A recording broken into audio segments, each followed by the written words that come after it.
నమస్తే ఆంధ్రప్రదేశ్ న్యూస్ ఛానల్కు స్వాగతం. కొత్త వార్తలను సరికొత్తగా మీకు అందిస్తుంది నమస్తే ఆంధ్రప్రదేశ్. ప్రకాశం జిల్లా జరుగుమల్లి మండలం కామేపల్లి గ్రామంలో ఓ సైకో వీరంగం సృష్టించాడు. విధి నిర్వహణలో ఉన్న మహిళా కండక్టర్ మరియు డ్రైవర్పై దాడికి తెగబడ్డాడు.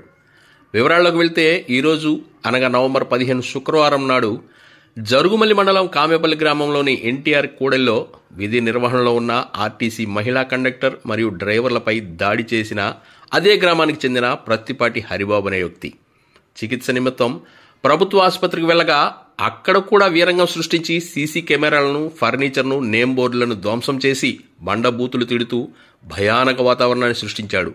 స్థానిక వైద్యురాలు ఇచ్చిన కంప్లైంట్లో ఈ విషయాలన్నీ కూడా పొందుపరిచారు.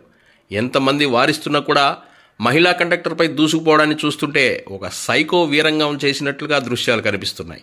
విధి నిర్వహణలో ఉన్న ఉద్యోగులపై మరియు వ్యవస్థలపై దాడి చేయడంతో జరుగుమల్లి మండలంలో ఉన్న ఉద్యోగులు, ప్రజలు భయాందోళనకు గురవుతున్నారు.